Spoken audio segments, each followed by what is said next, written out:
अस्सलाम वालेकुम। वालेकुम सलाम। आजाद खैरियत? कहाँ से बोल रहे हैं साहब? साहब मैं बॉम्बे से बोल रहा हूँ। अरे वाह, और मुंबई से? वाह वाह। जी साहब, आजाद ये आपका एक व्हाट्सएप चल रहा है इंदौर का, अरे और इसके अंदर सुन्नी और देवबंदी के अंदर आप लोगों ने जो इत्तेफाक कराया है, ये कहाँ सही बात है? ये सही बात है साहब, ये आपने सुन लिया पूरा? हाँ, मैंने सुन लिया हूँ। ये तो और ये आपका बहुत तेजी में वायरल हो रही है, 10,000 होने वाले हैं। सर, आपका मैं आपके इस मुबारकबाद की मुस्तहिक है। आपके ये काम आपने बहुत अच्छा करा, और अल्लाह आपको इसी रास्ते अच्छे काम करने की आपको तौफीक दे। अरे और जो हम लोग आज के जमाने के अंदर सुन्नी और देवबंदी के जो उलझे हुए हैं, सब बातों को खत्म करना है। और जो बातें जो हो रही हैं, आज की जरूरत ये नहीं है सुन्नी और देवबंदी की। बेशक बेशक आज की जरूरत है हम लोगों को एक इत्तेफाक करके अपने सुन्नी और देवबंदी अहले हदीस जो भी हमको एक इत्तेफाक करके चलने का साथ में। उनके मसलक उनके वो करें, सुन्नी उनके मसलक उनके साथ करे, देवबंदी उनके मसलक उनके साथ करे। बाकी आज जो हमारे मुसलमानों के जो हालात हो रहे हैं, कि हम इसके अंदर सुन्नी और देवबंदी के अंदर बहुत बढ़ गए हैं, जो हम लोग किसी को समझ में ये बात नहीं आ रही है। नहीं, 1 मिनट में समझ में आएगी। वो समझ में आएगी जब बरेलवी खड़ा हो चुनाव में, विधायक में या एमपी में, कहना भाई तुम ऐलान करो, जैसे बीजेपी पार्टी ऐलान करती है कि हमें मुसलमान का वोट नहीं चाहिए, ऐसे तुम भी कहो कि हमें देवबंदियों का वोट नहीं चाहिए, अहले हदीस का नहीं चाहिए, हमें कट्टा बरेलवियों का वोट चाहिए। जब वोट लेना होता है तो तुम मुसलमान मानते हो देवबंद वालों को, जब वोट नहीं चाहिए तो तुम लोग उनको गैर मुस्लिम मानते हो। हाँ, है कि नहीं साहब? ये चीजों को उनको खत्म करना चाहिए। इसमें अच्छी बातें नहीं है चीजों को लेकर के। दूसरे हमारी ताकत जब ही है कि जब हम एक होंगे, और अगर हम मुंतशिर रहेंगे, बिखरे हुए रहेंगे, तो हमारी ताकत भी खत्म हो जाएगी। हजरत, आज इसी चीज की जरूरत है। आपने जो कदम उठाया है ना, मेरे को बड़ी खुशी लगी, बड़ी दिली मुबारकबाद आपको मेरी तरफ से, कि अल्लाह आपको और तौफीक दे, और हमारे तमाम जो सुनने वाले हिंदुस्तान के जो सुनने वाले मुसलमान सुन्नी और देवबंदी है, वो अपने आप को दिल को साफ करके आगे बढ़े और एक इत्तेफाक बना के आगे बढ़े। अच्छा, आपके बम्बई में क्या हालात है इस वक्त? वहाँ पर बम्बई में सब जितना और चल रहा है, बॉम्बे में इतना नहीं है सर। बम्बई में नहीं है, कशीद की शिद्दत नहीं है। नहीं, इतना नहीं है। यहाँ है, मतलब बाकी ऐसा लोग खुल के नहीं आते, वहाँ भी पहले इत्तेफाक कर लेते हैं। बाकी कुछ जगह ऐसी हैं जो एकदम, जैसे मैं अगर सुन्नी मस्जिद में, अपने मीनार मस्जिद में नमाज पढ़ने को जाऊँ तो वहाँ कोई पाबंदी नहीं नमाज पढ़ने की। मीनार मस्जिद में तो वो इमाम है ना, एक इस्माइल हबीब में मुफस्सिर कुरान है, हजरत मौलाना कारी रहीस साहब। जी जी जी, वो तो सरताजे बम्बई है साहब। बम्बई में उनसे बड़ा कोई आलिम नहीं है अभी सुन्नियों में। बेशक बेशक बेशक बेशक। नहीं तो आप उनकी भी सोच देखो ना, इंडिया में उन जैसा कोई तफसीर करने वाला भी नहीं है बरेलवियों में, लेकिन बरेलवियों ने उनको भी गुमराह करार दे दिया कि ये देवबंद वालों के साथ बैठता है उलमाए कौंसिल में। तो जो ये ऐसा इत्तेफाक होना चाहिए ना। अब यहाँ पर और भी मस्जिदों के अंदर बोर्ड लगे हुए हैं, आप यहाँ जा नहीं सकते, आप नमाज पढ़ने नहीं जा सकते, अगर आपको निकाल देंगे तो आपको गला पड़ के बाहर निकाल देंगे। एक बात याद आ गई मुझे जल्दी से, जैसे आप कह रहे ये बोर्ड लगाए थे, इंदौर में लगाए थे या और जगह लगाए थे, यहाँ नहीं आएगा देवबंदी। उदयपुर में भी मैंने देखा है, और वहाँ भी देखा, नासिक में भी देखा मैंने। अगर यही बोर्ड अगर मक्का शरीफ मदीने शरीफ वाले लगा दें तो क्या होगा? फिर क्या होगा? अगर वो लोग ये बोर्ड लगा दें कि यहाँ बरेलवी नहीं आएगा बस, तो और वो लाल रुमाल की तरह 500 लाल रुमाल वाले 500-300 गेट पे बिठा दें कि जितने भी बरेलवी आए इनका कार्ड ही चेक करो और यहाँ से वापस भगाओ कि नहीं तुम जाओ, यहाँ से वापस जाओ। नहीं, वहाँ तो सुन्नी भी जा रहा है तो वो भी नमाजें हो रही है, उसका हज हो रहा है, तमाम बातें हो रही है। अरब वालों की कितनी बड़ी अच्छाई है कि वो मस्जिद नबवी में आने को किसी को मना नहीं करते, न मस्जिद में जिन में जाने को मना करते, न हरम शरीफ में, सबको नमाज पढ़ने देते हैं। वहाँ तो कोई भी जाए जो हज करने जा रहा है उसको नमाज पढ़ने देते हैं। नहीं देखो हजरत, एक बात सुनो मैंने कि कुछ ऐसे हजरत भी अल्लाह उनको समझने का मौका दे, वो आके बड़े फकर से बोलते हैं हमने हमारी नमाजें अलग पढ़े।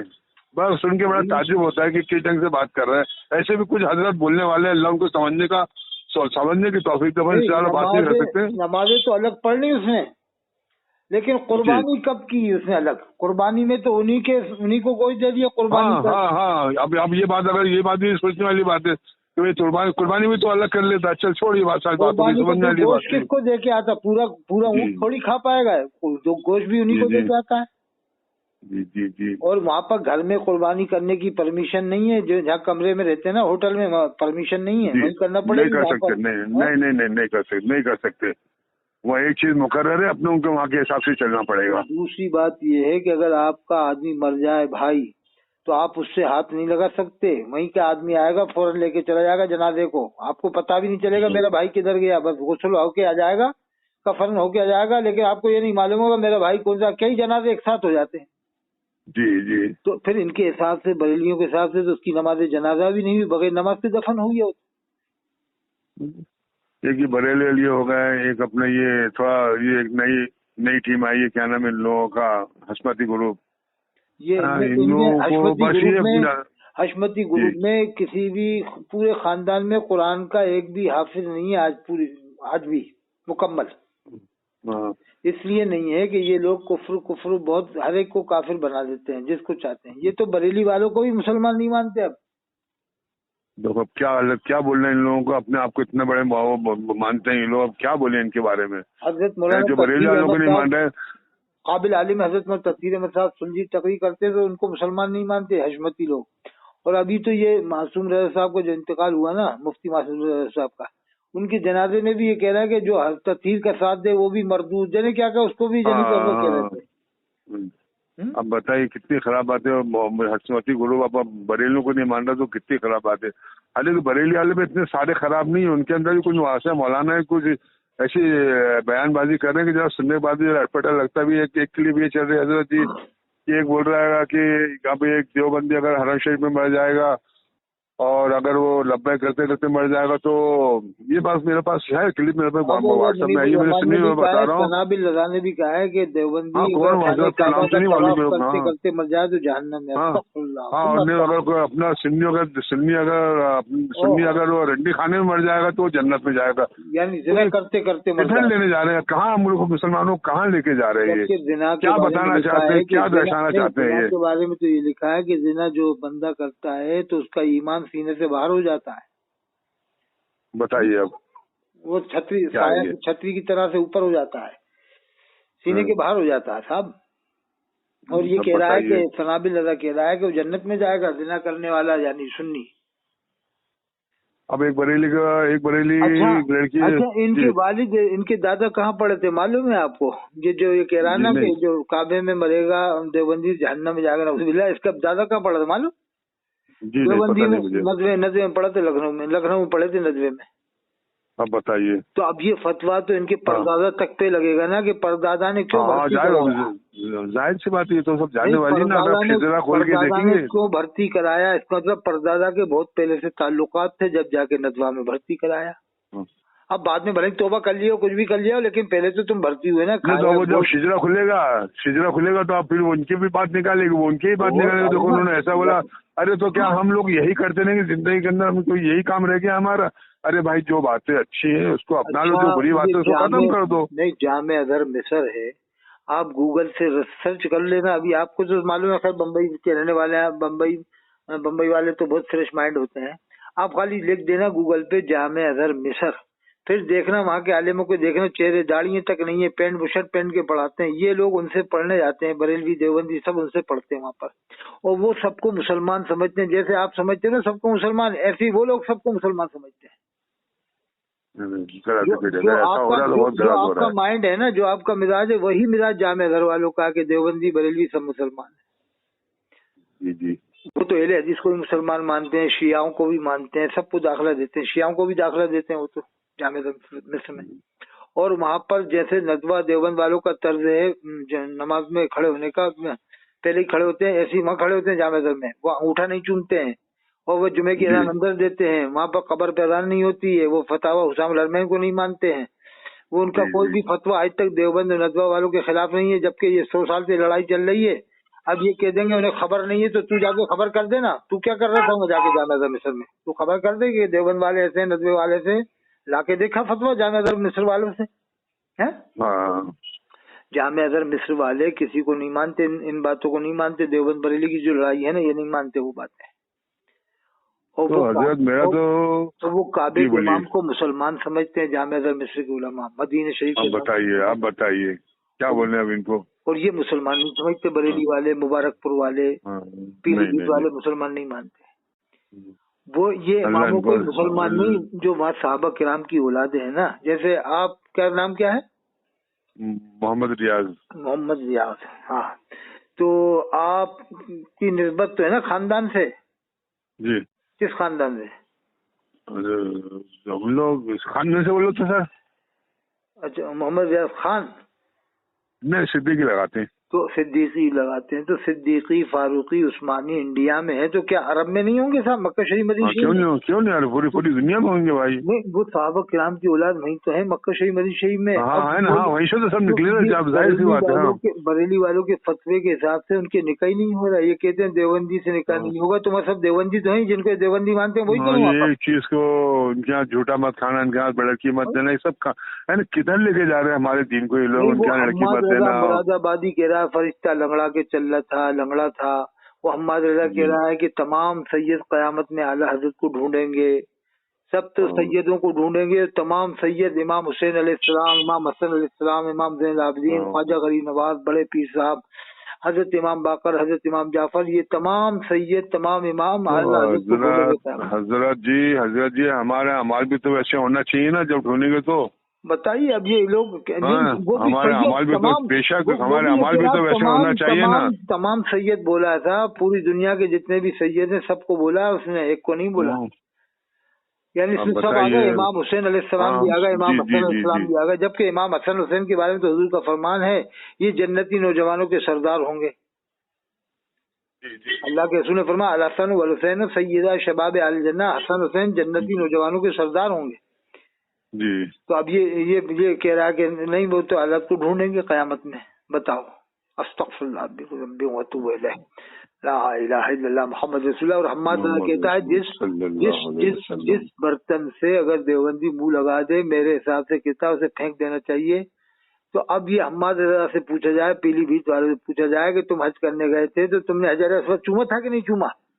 वो कहेगा कि क्या बात है, ऐसा क्यों पूछा? नहीं, तुम कहते हो ना कि देवबंदी जिससे मुंह लगा दे तो उसे नहीं छुओ, उसे जिस गिलास में पानी पिया हो उसने तो उसे फेंक दो। तो तुमने हजर अस्वद को अब चूमा नहीं हो, शायद ये सोच के कि 99% देवबंदी चूमते हैं, क्या मालूम चूमा है कि नहीं तुम चूमा, ये ख्याल तो अब उसके मायने क्या आएंगे हजरत जी? या तो फिर अब उस पत्थर को उठा के तो बोलना कहीं डाल दे, या फिर अपने मुंह को उठा के तोड़ दे।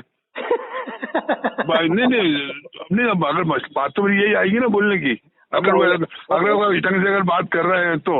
अच्छा, वो तो जन्नती पत्थर है, तो अल्लाह ताला क्या ऐसे लोगों को चूमने की तौफीक देगा जो नऊज़ बिल्लाह मिन ज़ालिक मुसलमान नहीं होंगे? है फिर कैसे कैसे ये बातें करते हैं। अल्लाह ताला हम सबको समझने का मौका दे। और हो सकता है हम्माद रज़ा मुरादाबादी इसमें के लोग चूमते भी नहीं हो कि यार देवबंदी चूम रहे अपन क्यों चूमे। हो सकता है बिल्कुल, ये तो जरा बात नहीं है। देखे नहीं तो नहीं भी नहीं बोल सकते कि ऐसा नहीं करते होंगे। जाएंगे तो आप लोग तो चूमते हैं खैर बरेलवी, लेकिन ये जो मौलवी होते हैं ना ये लड़ाते हैं बस। बरेलवी अवाम तो सही है, बस झगड़ा ये आगे कि जो ऐसे जो मौलवी मुल्ला जो चल रहे हैं, अवाम तो दोनों की अच्छी है, देवबंदी बरेलवी, लेकिन ये बरेलवी लोग लड़ाते बहुत है। ये बरेलवियों का मेन मकसद ये है कि हमें पूरी दुनिया में आला हजरत के झंडे गाड़ना है बस। जहाँ भी भाई झाड़ो ना, ये झंडे आला हजरत 300 किताबें लिखी, बहुत अच्छी बात है, आला हजरत बहुत अच्छे किताबें लिखी और ये 1400 किताबें लिखी और इतने उलूम थे उतने उलूम थे, हर साल इनके उलूम ही बढ़ते रहते उसमें। आला हजरत के मुकाम है। बाकी जो जिस कदम पे चले वो कदम पे चलिए ना, क्या उन्होंने ऐसे काम करे जो हम लोग कर रहे हैं? फादिल बरेलवी पर हम ईमान थोड़ी लाए, हम तो अल्लाह उसके रसूल पर ईमान लाए। आमन तो मलाइकती व कुतुबी व रुसुली। नहीं जैसे ये बोल रहे हैं कि आला ज़रा ठीक है, मतलब आदमी थे, वो भी अच्छे आदमी थे, बाकी उन्होंने ऐसा थोड़ी दिन के अंदर काम करा कि ऐसा करो तो ऐसा करो तो ऐसा करो, जो इस ढंग से ये लोग उनके नाम से कर रहे हैं। आलिम तो बड़े थे, लेकिन कुछ बातें ऐसी हैं जो नहीं मानी जाएंगी, उनकी बिल्कुल नहीं मानी जाएंगी, इसलिए कि वो कुरान हदीस के मुताबिक नहीं है। जैसे उन्होंने लिखा है कब्र में शैतान आता है बहकाने के लिए मरने के बाद। अब कुरान हदीस के मुताबिक ये कौल नहीं है उनका, इसलिए माना नहीं जाएगा। इस पर उन्होंने पूरी किताब लिखी है कि कब्र में शैतान आता है बहकाने, तो अजान पढ़ो। नहीं हजरत देखो, मैं तो जहाँ तक मेरी सोच है, बेहतर अल्लाह जानता है, ये मेरी एक सोच ऐसी है कि देखो भाई, जहाँ तक शैतान का सवाल है, शैतान का सवाल दुनिया तक है, बस दुनिया के अंदर वगैरह शैतान। हाँ सही बात है, सही बात।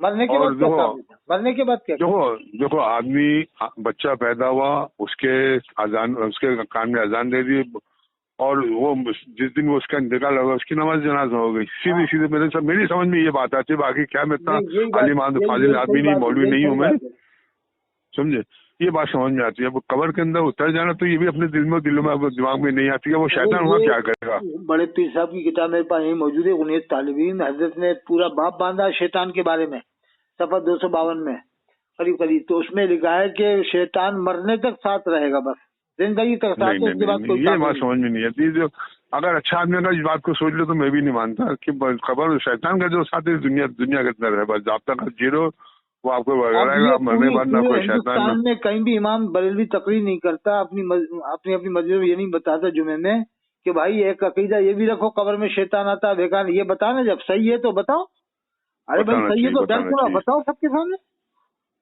अच्छी चीजें बताना चाहिए आदमी को, क्या लोग सही बताना चाहिए। क्या कहते हैं, कब्र में शैतान आके खड़ा हो जाता है, वो नहीं ये बात तो समझ में नहीं आती। कहता है कि मुझे खुदा कह दे।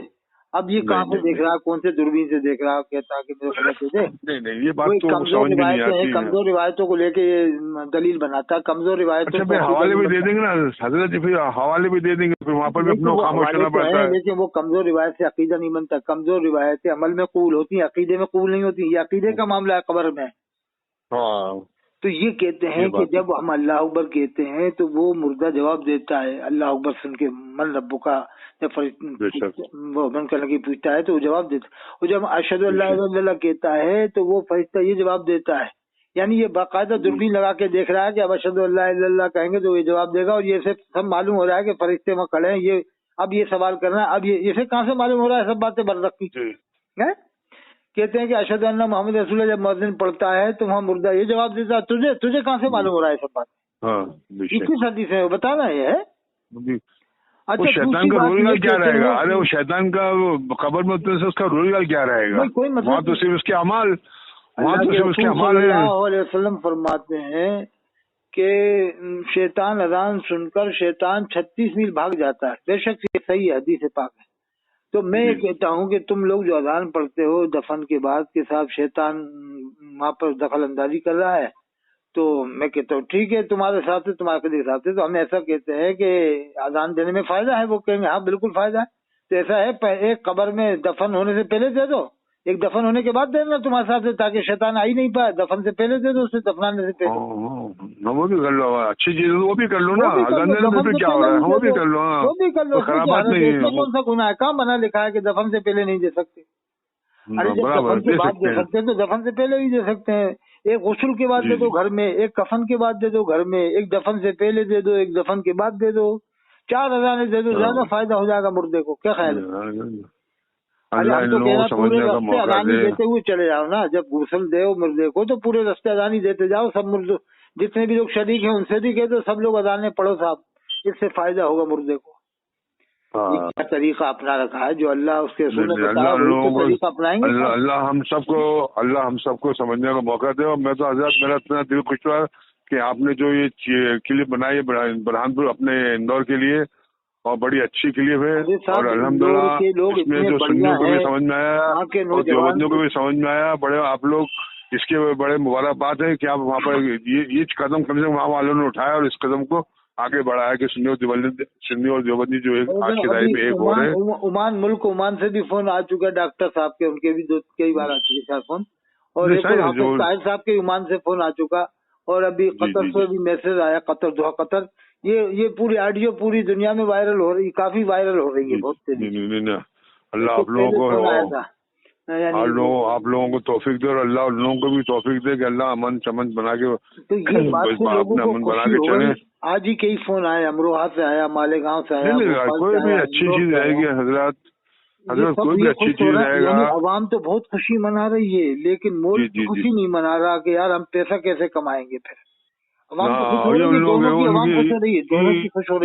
ये उनकी पेट का सवाल आ गया ना यहाँ पर, वो इसलिए सोच रहे होंगे बकरे कैसे मिलेंगे, फिर 50,000 की बकरी कैसे करेंगे। अरे भाई ठीक है, बस ये बात हो गई, अल्लाह पर भरोसा कर। अल्लाह ने कुरान में फरमाया वकान अमरुल्लाह कदर मकदूरा, जो मैंने लिख दिया है मिलकर रहेगा तकदीर में। अच्छा, तो और एक बात हजरत, और खंडवा के अंदर अपने मौलाना सज्जाद नोमानी साहब आ रहे हैं। अरे वाह, अगर हो सके। वो तो मुफस्सिर कुरान है साहब, बहुत बड़े आलिम हैं। इज्जत एशिया और उसके अंदर एशिया में नाम है उनका, हजरत मौलाना सज्जाद नुमाई साहब का। जी हाँ, तो उनकी शिरकत हो रही है 4 तारीख को, मेरे ख्याल से 10 तारीख को मैं आपको कंफर्म करके बता दूंगा। बहुत बड़ा काम कर रहे हैं, बहुत बड़ा काम कर रहे हैं हिंदुस्तान के अंदर। तो खंडवा के अंदर 4 तारीख को क्लिक करके बता दूंगा आपको। और अपने दुतराई के मैदान में मगरिब के बाद से उनका प्रोग्राम चालू होगा इंशाल्लाह। तो ईशा के बाद प्रोग्राम रहेगा, तो उसके अंदर तमाम सियासी पार्टी, गैर सियासी पार्टी, गैर मुस्लिम और तमाम हजरत में शिरकत करेंगे इंशाल्लाह ताला। हम तो कह रहे हैं हिंदू भाइयों को भी शरीक किया जाए। बिल्कुल वो भी शिरकत करेंगे, सुन्नी भाई भी शिरकत करेंगे इसके अंदर। हिंदू भाइयों की मैं अच्छाइयाँ बताऊंगा ना तो आपको राहत हो जाएगी पूरी, इतनी अच्छाइयाँ हैं इनके अंदर। ये देखो, आपने देखा होगा ये बम्बई में मखदूम माहिन साहब के मजार पे आते हैं, हाजी मलंग साहब के मजार पर जाते हैं, हज़रत ख्वाजा गईनवाज अजमेरी के मजार पर जाते हैं और जाते हैं।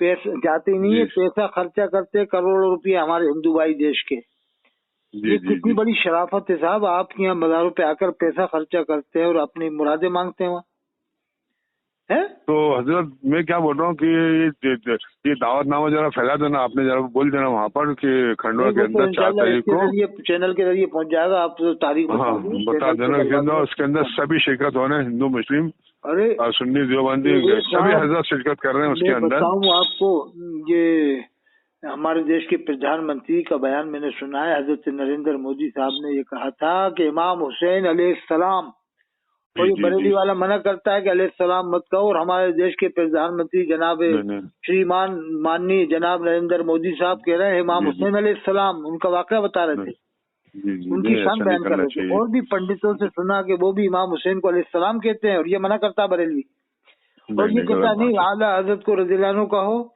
और इमाम हुसैन को भी रज़ियल्लाहु कहो। बस मतलब ये है कि रज़ियल्लाहु आप सब इनसे इत्तेफाक रहो। बॉम्बे के जो हजरत है ना, अब ये रजा अकेडमी के जो क्या नाम है उनका नाम बोल रहा हूँ मैं, आप उनके पास जाइए, उनके अंदर सब बातें, उनके अंदर सब बातें नहीं, उनके दिलो दिमाग के अंदर वो कभी सुन्नी देवबंदी की बात नहीं करते। इतनी बड़ी पोस्ट लेके बैठे हैं वहाँ पर, इतने बड़े हजरत है वो, उनके दिल में इतने बड़े आप अपने आपको बरेली मानते, बाकी उनके दिल में सुन्नी देवबंदी वाली बात नहीं है उनके अंदर, वो भी तो है ना। साहब जो है रजा अकेडमी वाले फखरुल मुजाहिदीन है, जाबाज़ मिल्लत हैं, मिल्लत के लिए जान निसार करते हैं, पैसा खर्चा करते हैं। तबलीग जमात पर जब इल्जाम लग रहा था कोरोना वायरस में, तब भी उन्होंने हिमायत भेजी थी रज़ा अकेडमी वालों ने, सईद नूरी साहब ने। लॉकडाउन के समय उन्होंने बड़े खोल के उनकी वो करी थी कि जो हो रहा है गलत हो रहा है उनके साथ। मुसलमान हो जाएगा ये बताओ फिर बरेली वालों के साथ। मुफस्सिर कुरान हजरत मौलाना काजी ज़ही साहब दुनिया के अंदर, मैं कह रहा हूँ एशिया में बरेलियों में दुनिया में ही नहीं है उन जैसी तफसीर करने वाला भी। मेरा ख्याल है कि दुनिया में नहीं है उन जैसी तफसीर करने वाला। बिल्कुल सही बात बोल रहे हो आप, दुनिया में नहीं है बरेलियों में। लेकिन उनको भी बरेलियों ने कह दिया, 2 आलिमों ने कह दिया कि इसके पीछे नमाज नहीं होगी, ये देवबंद वालों के साथ बैठता है। बैठने से नमाज नहीं होगी तो फिर उनके साथ अगर मान लो खा लिया पी ले तो फिर क्या आलम होगा। और ये जामे अगर मिस्र में जाके 4-4 साल बैठे आते हैं, इनके ऊपर कोई फतवा नहीं लगा रहा, और काजी ज़ही साहब चंद मिनट बैठ जाते हैं उलमाए काउंसिल में देवबंद वालों के साथ, तो के साहब ये गुमराह हो चुका, नऊज़ुबिल्लाह मिन ज़ालिक। जबकि उनके चेहरे पे भी रौनक है, आपने देखा होगा हजरत मौलाना काजी ज़ही साहब है। फिर और काजी ज़ही साहब पुराने कारी हैं, बड़े आलिम हैं और खलीफा हैं मुफ्ती आजम हिंद के, उनको भी ये कह रहे हैं गुमराह हो चुका है, इसके पीछे नमाज नहीं, ये कह दिया घोसी वाले आलिम साहब ने, घोसी के जो आलिम साहब हैं उन्होंने कहा। तो भैया तुम्हारे हिसाब से कौन मुसलमान है वो तो बता दो, हमें इनसे पूछा जाए कौन मुसलमान है, कितने हैं वो तो बताओ। फिर 30 करोड़ की आबादी मत बताया करो, ये बताओ कि 5 करोड़ हमें, 2 करोड़ वो है, 1 करोड़ वो है, पीलीभीत वाले 50 लाख हैं, ये मुसलमान है बस। पीलीभीत वाले जो उनका गिरोह है वो मुसलमान है, 10 लाख 20 लाख जो भी गिरोह है उनका पीलीभीत वालों का, क्या ख्याल है सर? सही बात है। एक बात मैं आपको बताऊं, जैसे बरेलवी कहता है कि अगर देवबंदी को लड़की दी तो निकाह नहीं होगा, कहता है कि नहीं कहता है? सुना होगा आपने, बरेलवियों ने कहते हैं कि अगर देवबंदी लड़की दी तो निकाह नहीं होगा, जिना होगा। अब पूरी हिंदुस्तान में 10 लाख से भी कई लाख रिश्ते हैं, मैं तो आपको कई लाख बता दूंगा। नहीं गलत मैसेज है, ऐसे मैसेज नहीं देना चाहिए, उनको खुद समझना चाहिए यार, उनको समझना चाहिए सब बातों को। आपने भी तो देखा होगा बम्बई में रह के, आपको भी तो मालूम होगा कितनी लड़की देवबंदियों की बरेलियों के घर में आई हैं। हर सब हर जगह ये सब उनके गलत मैसेज जाते हैं, अच्छी बात नहीं, उनको भी जरा परहेज करना चाहिए सब बातों को। जाए कि ये बताओ कि तुम कह रहे हो निकाह नहीं हुआ, देवबंदी को लड़की दी, तो जिन बरेलियों ने अभी तक दी है हिंदुस्तान में, पूरे हिंदुस्तान में दिए थे, कोई शहर बाकी नहीं है, सूरत, गुजरात, अहमदाबाद, कोटा, राजस्थान, पूरे हिंदुस्तान से दे रहे, इंदौर, उज्जैन, रतलाम, आपके खंडवा में हर जगह दे, कहना ये बताओ जिन्होंने लड़कियां दी हैं तो उनका निकाह नहीं हुआ, तो अब ये बताओ जिनकी लड़की को 10 साल हो गए देवबंदी के घर में, किसी को 6 साल हो गए, अब उससे 4 बच्चे हो गए या 3 बच्चे हो गए, उस बच्चे को तू क्या मानेगा, हलाली मानेगा या हरामी मानेगा, बस ये बता दे। कहना अगर हलाली मानता है तो फंस जाएगा कि हलाली कैसे कह दिए तूने जब निकाह ही नहीं हुआ, और अगर हरामी कहता है तो लोग बाग इससे नाराज हो जाएंगे कि यार हमारी लड़की को हरामी बता रहा है, ना हमारे पोतों को हरामी बता रहा है कि नहीं साहब? नहीं आपने भी तो देखा होगा ना, पूरे हिंदुस्तान में कितनी जगह रिश्ते हो चुके हैं आपस में एक दूसरे, गुजरात में तो यहाँ हो चुका है, दोनों एक दूसरे को लड़की देना। गुजरात में, ये बड़ौदा जिले में चले जाओ, बड़ौदा में, सूरत में, सब दोनों एक दूसरे को लड़की दे रहे हैं, देवबंदी बरेलवियों को, बरेलवी देवबंदियों को।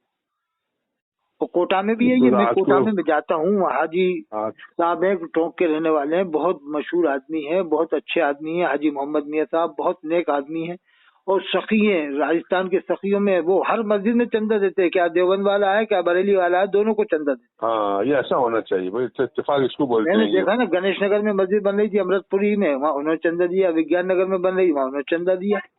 तो भाई ये नफरत वाला मामला नहीं चलेगा, सबको चंदा दो, देवबंद वाले को भी दो, बरेली वाले को भी दो। हाँ। दोनों मुसलमान हैं, दोनों में आलिम कारी होते हैं, और कारी हाफिज वही होगा जो साहिब ईमान होगा।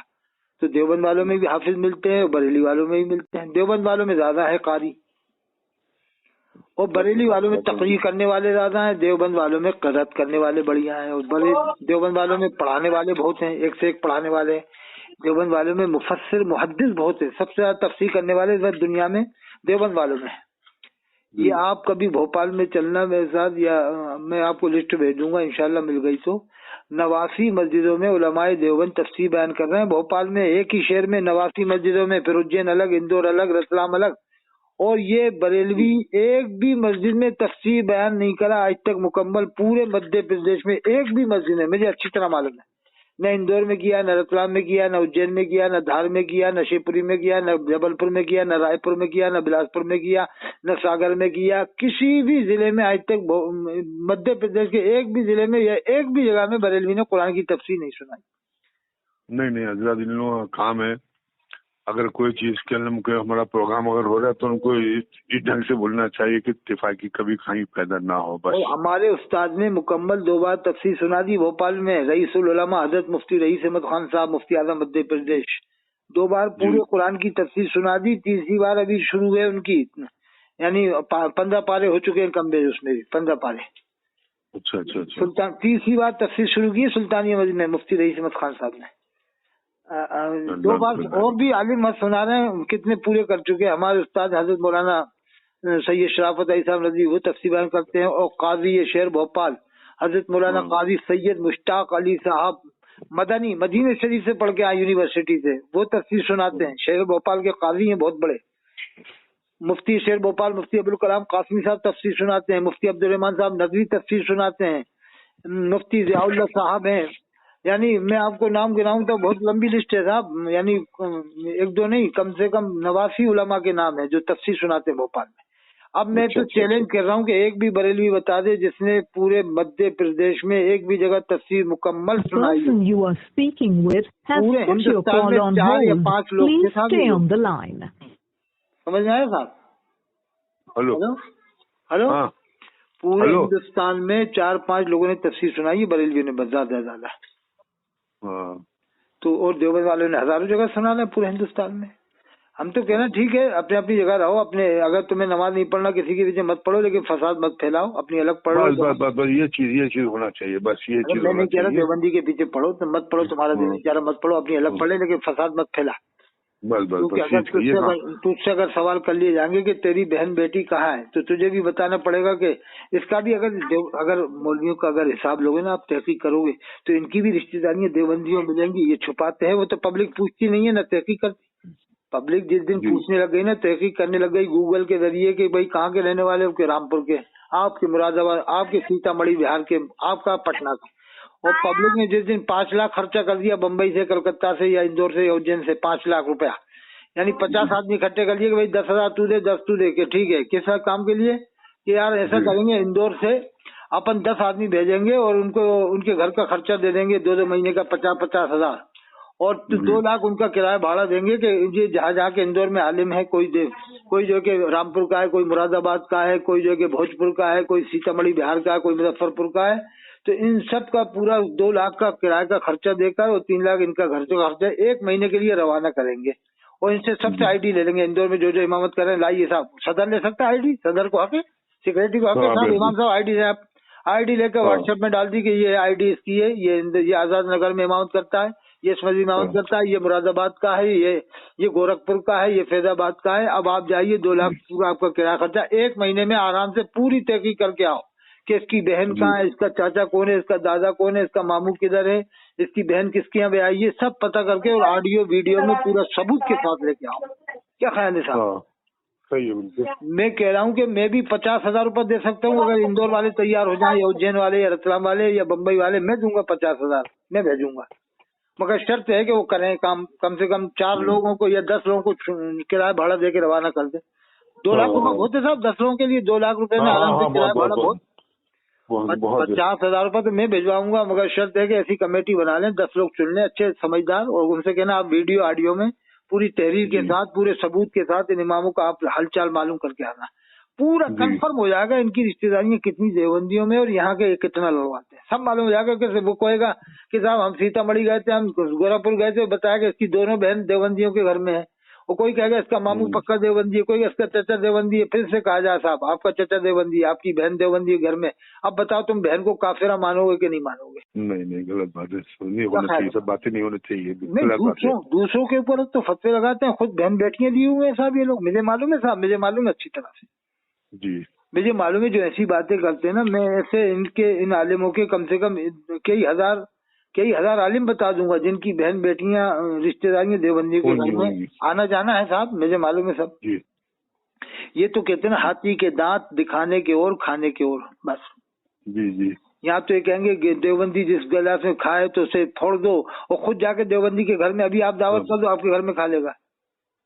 यही चल रहा था, बकरा पका दो इसके लिए बढ़िया भुना हुआ, और 2,000 10,000 रुपए इसको नजरान दे दो, तो आपके घर में कितना ही बड़ा देवबंदी हो उसके घर में खाएगा। और बाद में झूठ बोल देगा मैं उसे सुन्नी बनाने गया था, मैंने तो उससे न्याज दिलवा दी, मैंने तो उसे फातिहा दिलवा दी, यानी अपनी बात को छुपाने के लिए कुछ भी कह देगा, झूठ बोल देगा साहब मैं तो फातिहा पढ़वा के आया हूँ, मैं न्याज दिलवा के आया हूँ। वो तो गरीब नवाज को ही मानता, तो गरीब नवाज को कौन नहीं मानता, सब देवबंदी मानते हैं, मानते क्या नहीं साहब? बेशक। तो ये हर किसी जब चाहेगा सुन्नी बना देगा, जब चाहेगा देवबंदी बना देगा, यानी जिसको चाहेगा काफिर बना देगा, जिसको चाहेगा मुसलमान बना देगा। यानी जबकि ये देवबंद बरेली वाला कभी यजीद को काफिर नहीं कहता, और बरेली वाला कभी भी हजरत अबू तालिब को मुसलमान नहीं कहता, यजीद को काफिर नहीं कहता, और हजरत अबू तालिब को मुसलमान नहीं मानता। उल्टी गंगा बह रही है इनकी। जिसने इमाम हुसैन इस्लाम पर जुल्म करा यजीद ने, उसको तो काफिर नहीं कहता बरेली वाला, और हजरत अबू तालिब ने कितनी खिदमत की हमारे नबी सल्लल्लाहु अलैहि वसल्लम की, उनको ये मुसलमान नहीं मानता है। उल्टी गंगा बह रही है साहब बरेली में। देवबंद वालों ने ऐसा कौन सा कसूर किया कि इनको आंखें बंद करके काफिर कहता? देवबंद वालों को, बड़े बड़े लोगों को, आलिमों को काफिर कहता। यहाँ तक के काबे के इमाम को मुसलमान नहीं मानता, मस्जिद नबवी के इमाम को मुसलमान नहीं मानता, वहाँ के रहने वालों को मुसलमान नहीं मानता, वहाँ पर जो सैयद है उनको भी मुसलमान नहीं मानता। अब इससे वहाँ के जो सैयद है मक्का शरीफ मदीना शरीफ में उका निकाह करते हैं, मेरे सामने आए, मुझसे बात करेगा, ये तो सुन्नी भी बना देते हैं वहाँ के लोगों को, जब बचना चाहते हैं सुन के, नहीं वहाँ सुन्नी बहुत है। कौन से सुन्नी है? कहाँ के ऐसे सुनिए जो घरों में नमाज पढ़ते हैं, जो अलग निकाह करते हैं, कहीं जाकर इंडिया में जाके निकाह करते हो, सब वो आपस में निकाह करते हैं, आपस में गवाह बनाते हैं सब एक दूसरे को, और सब काबे मस्जिद नबवी के इमाम के पीछे नमाज पढ़ते हैं। मक्का शरीफ मदीना शरीफ में घर में पढ़ने का रिवाज ही नहीं है साहब।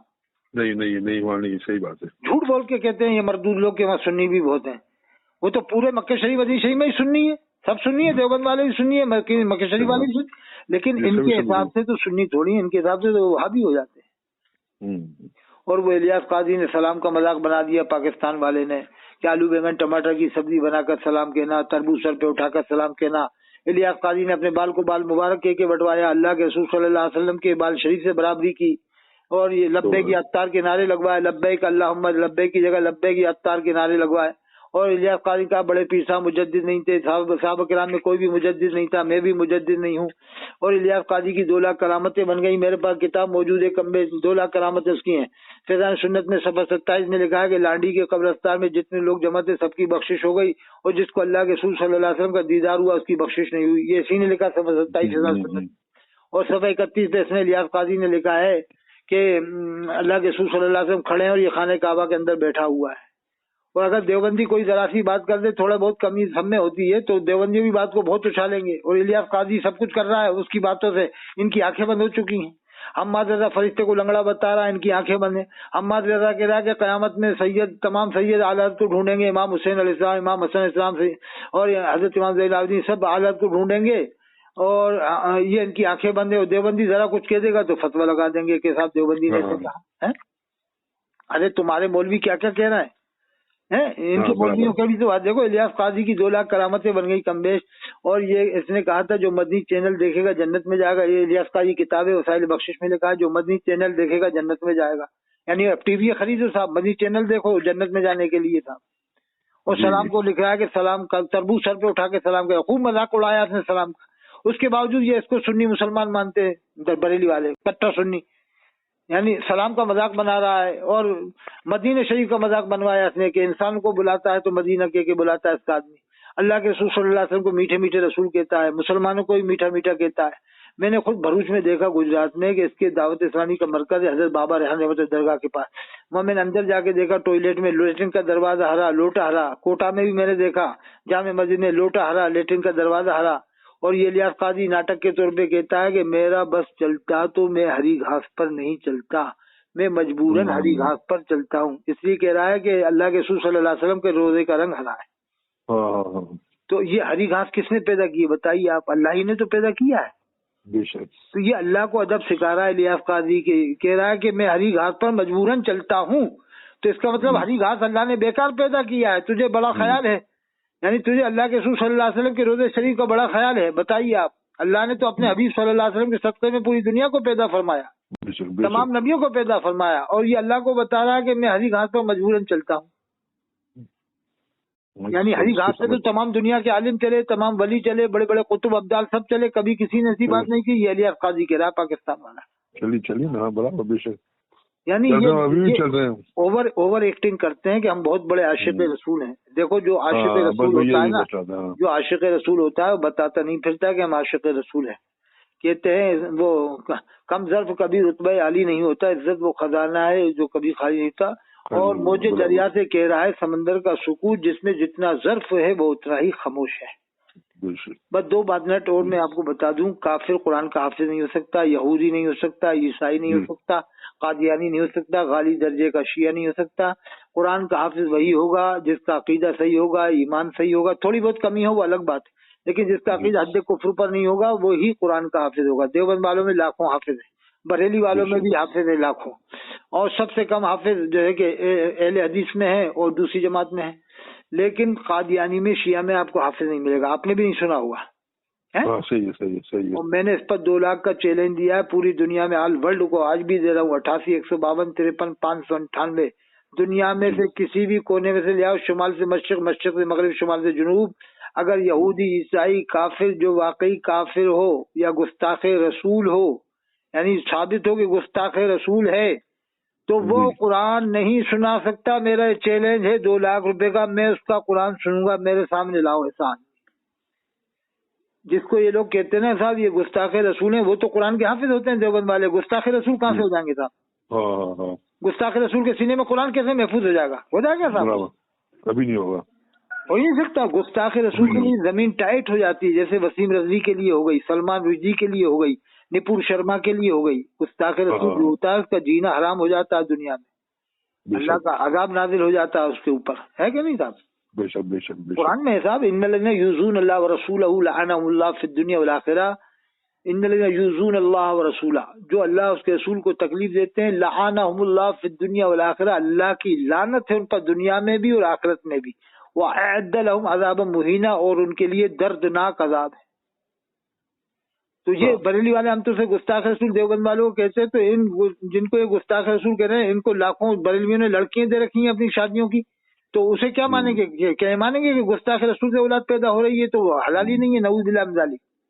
बात तो वही आएगी ना। अरे इनको जवाब देना मुश्किल हो जाएगा कि तुम जब गुस्ताख रसूल मानना हो तो ये औलाद क्या हुई जिसको जी हुए 10 साल होगा, किसी को 6 साल होगा, देवबंदी को लड़की, और ऐसी लाखों लड़कियां हैं पूरे हिंदुस्तान में, लाखों की तादाद है।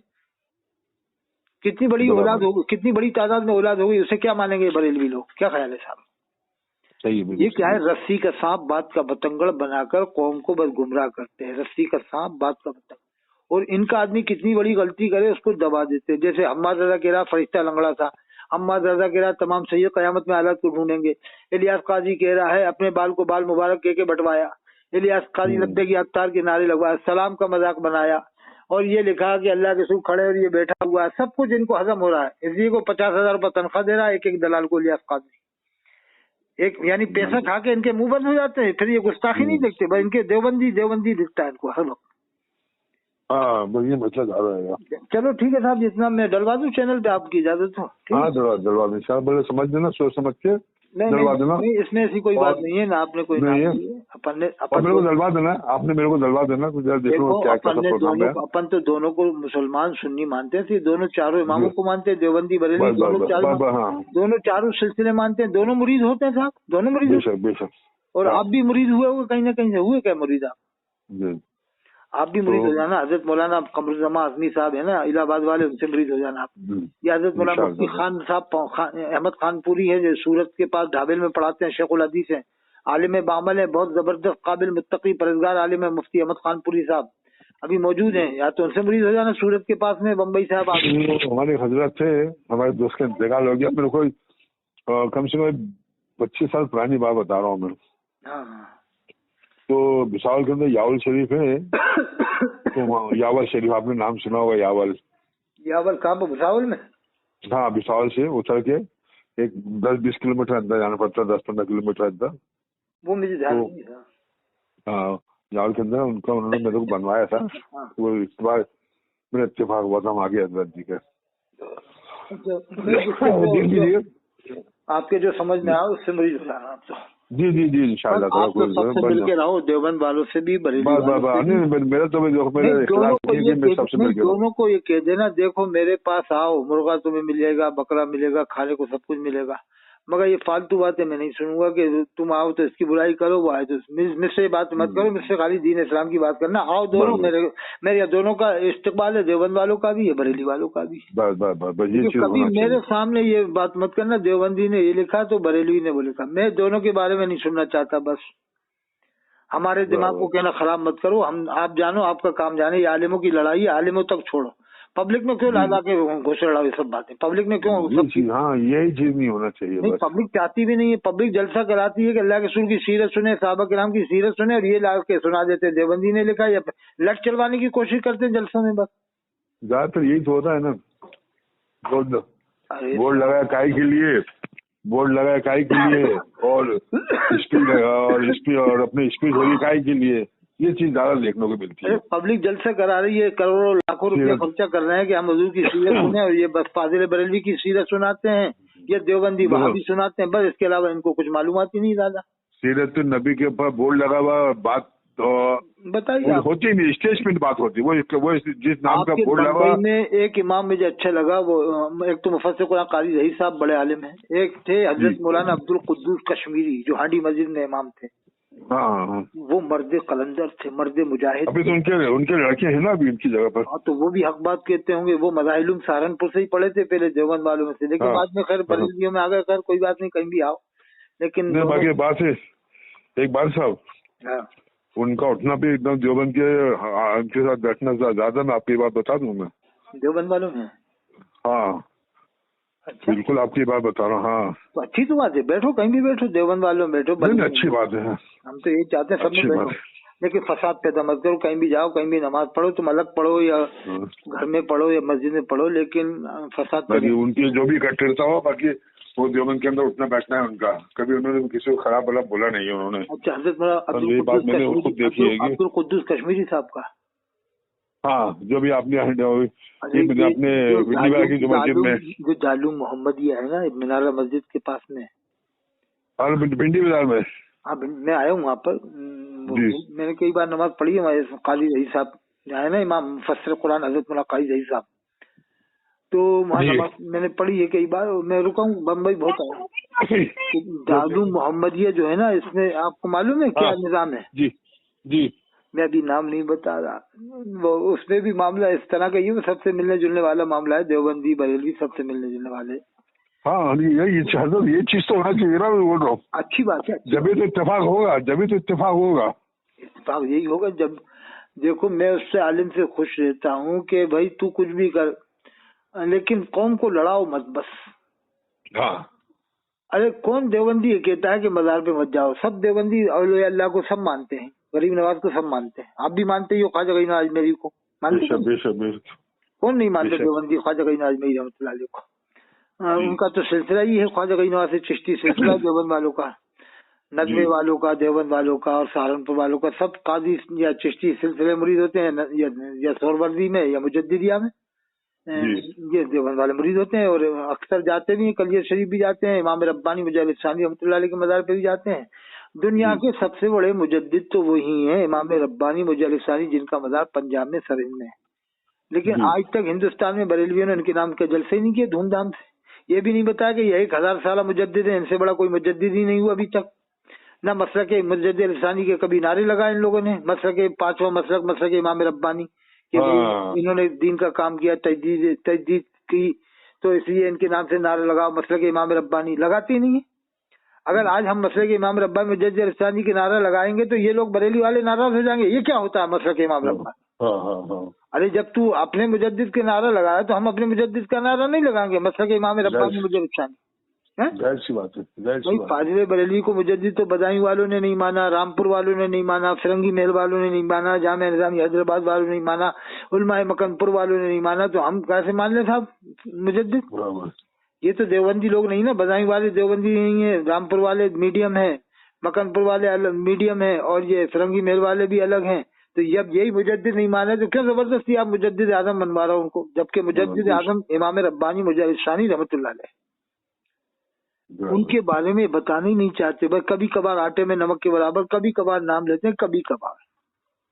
तो बरेलियों की एक खास बात हो रही, बरेली वालों का जब भी नाम लेंगे तो हुजूर के लेते हैं, हुजूर मुफ्ती आजम हिंद, हुजूर अजहरी मियाँ, आपने भी सुना होगा हुजूर अजहरी मियाँ, हुजूर, जितने भी लोग हैं ये उनको हुजूर कहते हैं।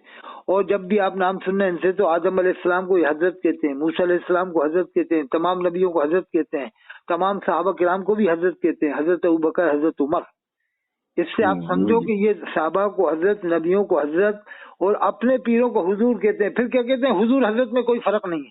जब फर्क नहीं है तो तूने आदम अलैहिस्सलाम को हुजूर क्यों नहीं कहा, मूसा अलैहिस्सलाम को हुजूर क्यों नहीं कहता, सिद्दीक अकबर को हुजूर क्यों नहीं कहता, फारूक आजम को हुजूर क्यों नहीं कहता? ये इतना बेवकूफ बनाते हैं कौम को। एक दिन कौम समझ जाएगी इंशाल्लाह, और धीरे धीरे समझने के बाद कहेगी कि वाकई में अतहर हुसैन काजी सही तो कह रहा है यार, ये अपने पीरों को हुजूर कहते हैं, सहाबा के नाम को हजरत कहते हैं, और अल्लाह के रसूल सल्लल्लाहु अलैहि वसल्लम का यानी को पुकारा जाता है हुजूर कहकर। आपने भी सुना होगा आमतौर से लोग हुजूर कहकर अल्लाह के रसूल को ही पुकारते हैं, है क्या नहीं साहब, कि हुजूर सल्लल्लाहु अलैहि वसल्लम ने फरमाया। तो अब जब हुजूर कोई बंदा कहता है तो मुसलमानों का जहन गुंबद खजरा की तरफ जाता है, और जब आला हजरत कहता है तो बरेली की तरफ जहन जाता है, जब मुहद्दिस कबीर कहता है जहन घोसी की तरफ, मुजाहिद दोना कहता है जहन कछोचा की तरफ, हाफिज मिल्लत कहता है जहन मुबारकपुर की तरफ, और जब कोई आदमी इसी तरह के और अलकाब जो मशहूर हैं कहता है तो उधर ही जहन जाता है। तो मैं वही कहता हूँ कि जब कोई बंदा मुसलमान लफ्ज हुजूर कहता है तो सीधा जहन मुसलमानों का गुंबद खजरा की तरफ जाता है, यानी अल्लाह के रसूल सल्लल्लाहु अलैहि वसल्लम की तरफ जाता है। तो उस लफ्ज को तो तुमने इत्नाम कर दिया, हुजूर जिसको चारों कह रहा, और आला हजरत किसी को नहीं कह रहा साहब। यानी आला हजरत इतने तुम्हारे लिए इतने बड़े हो गए कि तुम वो लकब किसी को नहीं लगाओगे, हुजूर का लकब जिसको चाहोगे लगाओगे साहब। समझ में आ गई बात आपकी? समझने का मौका देता। यानी आला हजरत तुम अबू बकर सिद्दीक को नहीं कहोगे, उमर फारूक आजम को नहीं कहोगे, उस्मान गनी को नहीं कहोगे, हजरत अली को नहीं कहोगे, इमाम हसन अलैहिस्सलाम को नहीं कहोगे, इमाम हुसैन अलैहिस्सलाम को नहीं कहोगे, इमाम ज़ैनुल आबिदीन को नहीं कहोगे, हजरत इमाम बाकर को नहीं कहोगे, और हुजूर जिसको चाहोगे कहो। नहीं बोले, ये बात तो आप सुनने में आती है। यानी आला हजरत यानी इतना बड़ा लक़ब हो गया कि वो बरेली वालों के अलावा किसी को नहीं कहा जाएगा, और हुजूर हाँ जिसको चाहो कह दो आप। बराबर, वो बात तो सही है। यानी क्या इनके दिमाग हो गए हैं, कितना बड़ा चढ़ा के मान रहे हैं। हम मना नहीं करते हालत को मत मानो, अरे हम मना नहीं करते हालत को मत मानो, हम कहते हैं मानो लेकिन कायदे से मानो, तरीके से मानो। ये तरीका नहीं है कि तुम सारे उलमा को एक साइड करके बस हालत को ही मनवा रहा हो खाली। बराबर, सही है। अल्लामा अबुल फजल फैजी जो अकबर बादशाह का वजीर था, उसने कुरान की तफसीर लिखी है 3 जिल्दों में, जिसका नाम है सवातिउल इल्हाम। उस तफसीर का कमाल ये है कि पूरी तफसीर में, कुरान की पूरी तफसीर में एक भी नुक्ता नहीं है, एक भी नुक्ता। यानी 1400 साल में आज तक किसी भी आलिम ने बगैर नुक्ते की तफसीर नहीं लिखी है, सिर्फ अल्लामा अबुल फजल फैजी ने लिखी है जो अकबर बादशाह के वजीर। माशाअल्लाह। और सर सैयद रहमतुल्लाह अलैह, जो सर सैयद ने यूनिवर्सिटी बनाई अलीगढ़ की, रहमतुल्लाह अलैह कह सकते हैं उनको, उन्होंने कितना बड़ा काम किया। आज 25,000 बच्चे पढ़ते हैं, 12,000 लोगों को नौकरियां मिली हुई है, किसी को 1 लाख, किसी को 50,000। कितना बड़ा एहसान करके गए मिल्लत के ऊपर, मुसलमानों के ऊपर। अगर सर सैयद अहमद खान रहमतुल्लाह अलैह, ये उनको भी मुसलमान नहीं मानते, जाने क्या क्या वक्त हैं। वो आशिक रसूल थे, आशिक रसूल। एक वाक़या बताता हूँ, फिर आप समझ, खत्म करता हूँ, 1-2 मिनट लगेगा। एक बार फिरंगी महल फतवा गया उनके खिलाफ कुफ्र का। उस जमाने में अंग्रेजों का जमाना था, बस और लोगों ने दस्तखत कर दिए थे कुफ्र के, लेकिन मुफ्ती फिरंगी महल का फतवा मेन माना जाता था। उस जमाने में देवबंद बरेली का इतना मामला नहीं था, बस फिरंगी महल। तो उनसे लाइव दस्तखत करवाने थे, ये दस्तखत कर दें तो सील मोहर लग जानी, फिर पूरे हिंदुस्तान में बात आम कर दी जाए कि सर सैयद काफिर हुआ है। तो अब उनके पास दिया कि हजरत इनके कुफ्र में दस्तखत कर दें। उन्होंने देखा कि सर सैयद काफिर, कहा कि ऐसा इस फतवे को रद्दी की टोकरी में डालो, रद्दी की टोकरी में डालो। फिर उन्होंने मुफ्ती फिरंगी महल ने बताया कि मैंने सर सैयद को अपनी आंखों से देखा है, सुना नहीं, अपनी आंखों से वाकया बताया, देखा हुआ चश्मदीद। कहा मैंने अपनी आंखों से देखा है कि सर सैयद के सामने अल्लाह के रसूल सल्लल्लाहु अलैहि वसल्लम का जिक्र मुबारक हो रहा है और सर सैयद की आंखों से बराबर आंसू टपक रहे हैं। कहा ऐसे शख्स को मैं काफिर कहूंगा? समझ आ गई बात? तो गलतियां तो उनसे हुई है, गलतियां तो सबसे होती है। वो ऐसी गलतियां नहीं कि इस्लाम से खारिज होगा या कुरान से इनकार किया हो या नमाज से, रोजे से, ज़कात से, याद से। वो इज्तिहादी गलतियां उनसे हुई थी। जैसे मोहम्मद रफी ने गाने में गलतियां की थी ना, जैसे खुदा भी आसमां से जब जमीन पर देखता होगा, मेरे महबूब को किसने बना सकता होगा। तो ऐसी गलतियां तो इंसान से होती हैं, लेकिन मोहम्मद रफी का ये अकीदा नहीं था कि मेरे में ये अल्लाह के अलावा किसी और ने बनाया दुनिया को। उसका भी यही अकीदा था, सारी कायनात को अल्लाह ने पैदा किया है। हालांकि देखो इसे तो किसी शायर ने लिख के दिया उनको। अरे वो तिजारतन गा दिया, उसे तौबा करना थी, कलमा पढ़ लिया, वो हो सकता है कलमा पढ़ लिया, तौबा कर लिया उसने। अच्छा। ये हमें क्या मालूम था, दिलों के हालात अल्लाह जानता ना। मंसूर अल्लाह रहमतुल्लाह अलैह ने अनल हक कहा, उन पर फतवा लगाया। उनको देवबंदी बरेलवी दोनों वली मानते हैं मंसूर अल्लाह रहमतुल्लाह अलैह को, जबकि उन पर फतवा लगा था कुफ्र का। जी क्यों वली मानना? देवबंदी बरेलवी दोनों वली मानते हैं मंसूर अल्लाह रहमतुल्लाह अलैह को। इसलिए वली मानते हैं कि अल्लाह फरमाता है जो बंदा नवाफिल पढ़ता है तो मैं इसकी जबान बन जाता हूँ जिससे वो बोलता है। तो उनके मुंह से जो अनल हक निकला था वो अल्लाह की आवाज थी, लेकिन उनके मुंह से निकली थी। लेकिन शरीयत वालों ने फतवा जरूर दिया कि कहीं ऐसा ना हो कौम के अंदर बिगाड़ पैदा हो जाए। जब मंसूर अल्लाह रहमतुल्लाह का इंतकाल हुआ, पूछा क्या मामला हुआ? कहा अल्लाह ने मुझे अपनी रहमत से बख्श दिया। ख्वाब में जिसने देखा, पूछा क्या हुआ? कहा अल्लाह ने अपनी रहमत से बख्श दिया। कहा वो 2 गिरोहों के साथ क्या हुआ? एक आपके खिलाफ था, एक मुआफिक था। कहा अल्लाह ताला ने दोनों गिरोहों को बख्श दिया। एक शरीयत की वजह से मेरा मुखालिफ था और एक मेरी मोहब्बत में मेरा मुआफिक था, अल्लाह ने दोनों गिरोहों को बख्श दिया। ये तज़किरतुल औलिया में है, हज़रत ख्वाजा फरीदुद्दीन अत्तार रहमतुल्लाह ने लिखा, तज़किरतुल औलिया मशहूर किताब है, उसमें ये सब वाक़या लिखा हुआ है। तो देखिए फतवा कुफ्र का आसान नहीं है इतना। बस मेरी एक खास बात रखना, गुस्ताख रसूल के लिए जमीन टाइट हो जाती है, जैसे वसीम अली के लिए हो गई, निपुर शर्मा के लिए हो गई, सलमान रुश्दी के लिए हो गई, बस। और गुस्ताख रसूल आज मरे या कल मरे हमें उसका कोई गम नहीं होगा, लेकिन देवबंदी बरेलवी अलैहदी जब भी कोई मरता है तो हमें गम होता है।